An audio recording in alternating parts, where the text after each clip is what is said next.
Hello, I'd like to introduce you a web app called Scribbler. It will let you engage with your students when they're not able to be with you in the classroom. And you create an account by going to scribbler.com, and you're going to do start a free trial. And when you do so, it will give you a screen that looks like this. And it will tell you your rooms. It says you can have up to 3 rooms and 3 users per room. So this is going to be more of a one-on-one type style instead of inviting your entire class to conference with you after school. Hit visit your classroom, and you will have a screen pop up like this. And it's just a blank virtual whiteboard. And if you can see over in the right-hand corner, I have one of my students already logged in for my video tutorial with him in a little while. And I have him set as moderator, even though you can set different roles. I have found if you hit participant, it will not let you can speak with him, but it doesn't give him the opportunity to have a microphone on. So I just have him set as moderator. Unfortunately, we don't have a student option in this interface for the roles. And you can turn your microphone on and off using this button right here. Your students can also chat with you using the chat tool at the bottom if they don't happen to have a microphone. And it will tell, of course I typed hello wrong. It will tell you if your student will be able to chat with you just like you have a cell phone. And if they don't have access for a microphone, that's very useful. Over here we have the assets, and you can use this to be able to upload images or PowerPoints or PDF files to your own screen. I will not do that with the PDF right now because it takes a little while for it to upload. I'm going to go ahead and upload a homework problem that I have saved to my computer that, as I said, I'm going to video conference with one of my students shortly. So I'm going to go upload a new file, and I'm going to hit browse on my computer. And I know that I saved this as a snapshot under my pictures, and upload homework problem 6.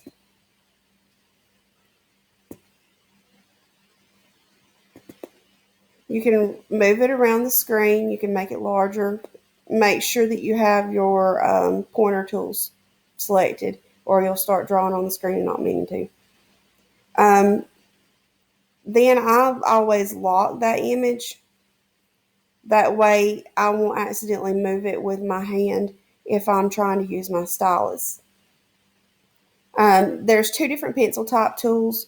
One of them is a little bit rough. The other one sits and it smooths out your handwriting. And that's useful if you have a non-active stylus. The eraser tool, you can draw on the screen and erase. Now, what I have found with this is I do not like using this eraser tool because if I write on top of my image, that eraser tool is going to erase not only my annotation, but my image itself. So I just tend to use my undo button. And that way you don't have to worry about erasing the image behind it if you have imported a picture.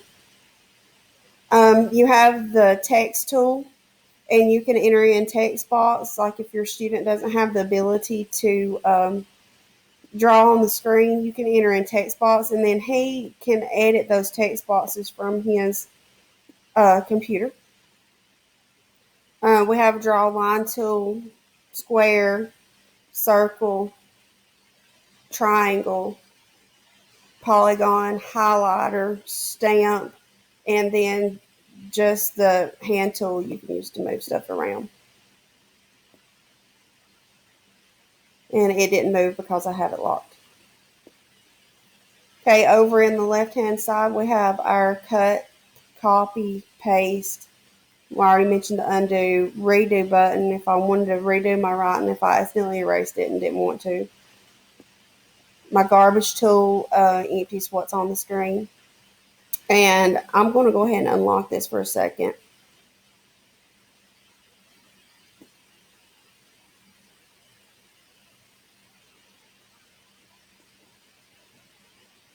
And this will let you flip horizontally or flip vertically. This right here, it says clear all pages. Do not hit this unless you want to permanently delete everything you have done in your classroom. And again, we can lock the image or unlock it. This will same thing, it'll clear one page, but it is not undoable. Screen snapshot, that way if you want to be able to show somebody something done in the classroom later, you can hit that and it's going to save your pictures. You can export what you've done to a PDF file. This is the LaTeX equation editor. It allows students to be able to input equations on the screen without having to handwrite. The Wolfram tool will allow you to use a graphing calculator on the screen. And if you take and you just enter that in,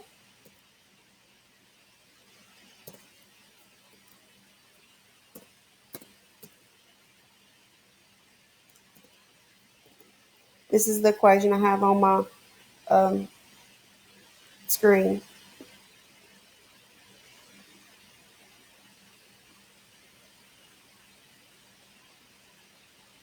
And sometimes it's a little slow.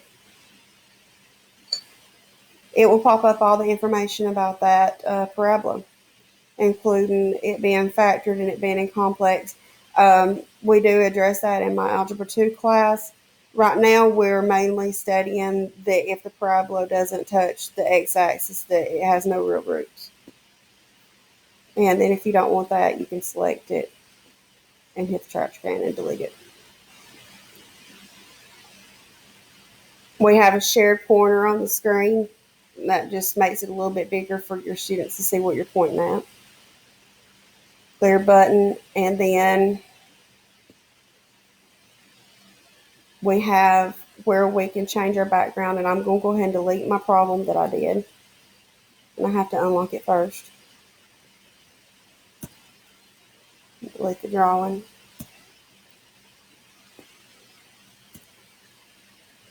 And then this will let you edit your background. Right now I have a clear background.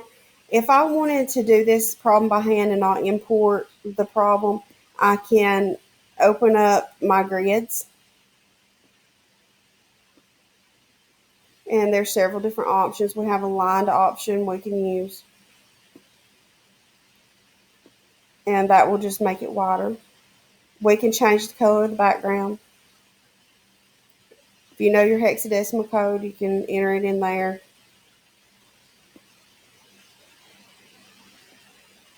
Which I always just prefer being white.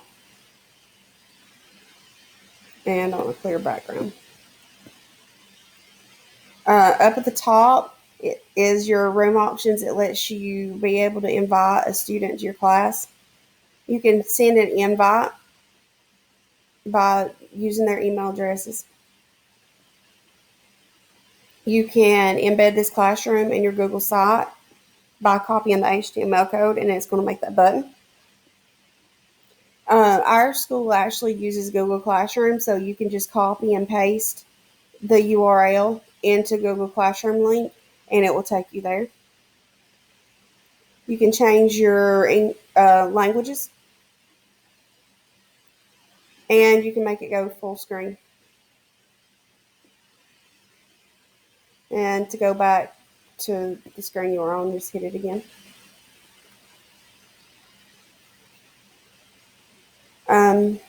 That's pretty much the gist of this program. I'm going to be able to show you how it works with a student later.